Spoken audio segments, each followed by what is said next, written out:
Hello everyone. I would like to give you a brief introduction to the thinkFinance Portfolio Manager, which is the main window of thinkFinance and the underlying platform for all other functions within thinkFinance. So let me take you through the different components of thinkFinance Portfolio Manager. What you see here in the middle is the centerpiece of thinkFinance, which is the so-called position table. This is the place where you structure and prototype investment portfolios. And as you can see here, portfolios are structured into folders, and folders can contain books or other folders, and books contain single positions. You also find structured products here, and structured products are books that contain single positions, and they are composed of composition rules that are defined in the so-called structured product factory here. What you can see on the left-hand side here is the so-called book structure menu that helps you to maintain and update this book structure. Let's do an example. Let's look at this book here, which is currently linked directly to the root. Let's assume I want to move this book one level up in the tree structure so that it's a subbook of this folder here. So what I'm doing is I'm highlighting this book, and I can use this function here to move the book one level up in the tree structure. So I click on this button and you see this book is now linked to this folder.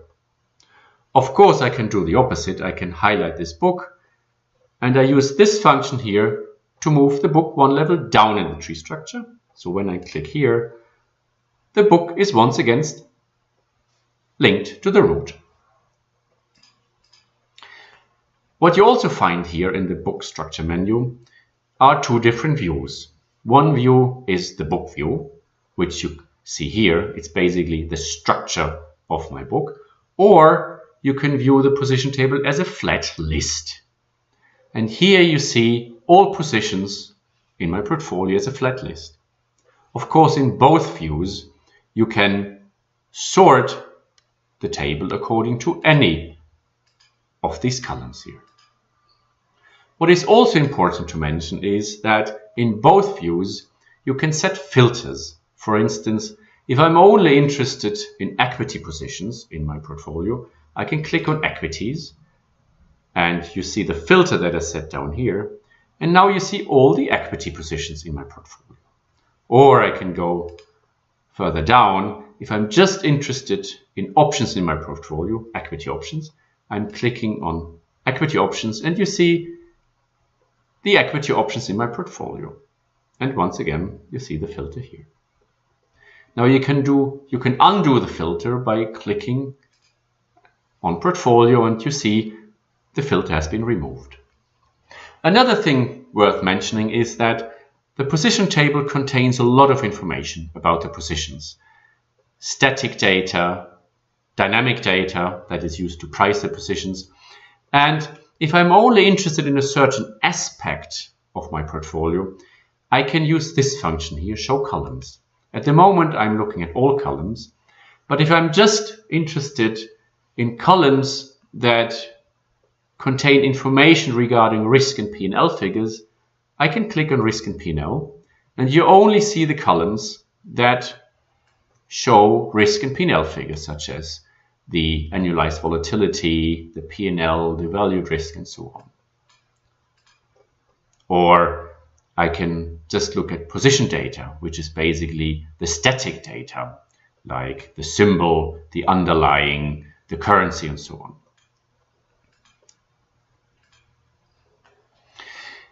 Let's move back to the book view. Now, another thing worth mentioning is this pane down here, which is the risk and P&L analysis summary. What you see here is a summary of the valued risk figures, the valued risk distribution here, and the P&L distribution per asset class of your portfolio. What is quite interesting is that when you highlight certain positions or certain book, for instance, I'm highlighting the US equity book, all the risk figures and risk plots adjust to this selection. For example, what I see here is the diversification benefit within my US equity book in red here. Or when I'm highlighting two books, for example, I'm highlighting now the US equity book and the Eurozone equity book, you see their joint valued risk distribution, and you see the diversification benefit within these two books in red, and the diversification benefit across these two books in orange. So this function here gives you a very easy to use and easy to understand overview over the risk and P&L of the books or the portfolios that you selected. Another thing worth mentioning is that when you select certain positions here, in the edit menu on the right hand side, you'll find standard functions such as delete, cut, copy or paste, which you know from standard software. What you find up here is the file administration menu bar with standard functions such as save, save as, import and so on. Up here you find the major functions of thinkFinance, which are explained in separate videos. What I would also like to mention is that all the risk and P&L calculations that you find here are performed as of the report date that you choose here and the report currency, and they can easily be adjusted. For instance, I can move back a couple of days in time, and all the risk and P&L figures are immediately recalculated as of this report date. Or I can change the report currency. So at the moment, I take the point of view of a euro investor, and all the risk and P&L figures are calculated in euros. I can change to dollars, and you see all the risk and P&L figures are immediately changed to the point of view of a dollar investor.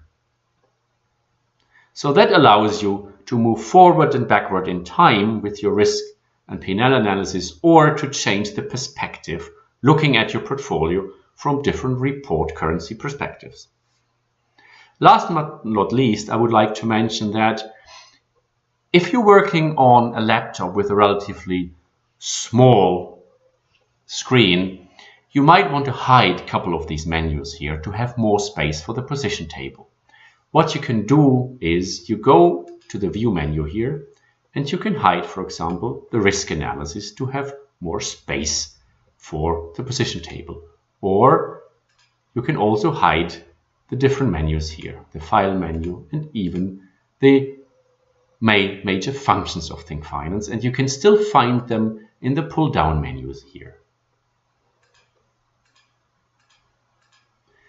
That concludes my brief introduction to thinkFinance Portfolio Manager. If you would like to know more about the Portfolio Manager or any other function within thinkFinance, then please visit our website thinkfinance.eu. Thank you for watching and goodbye.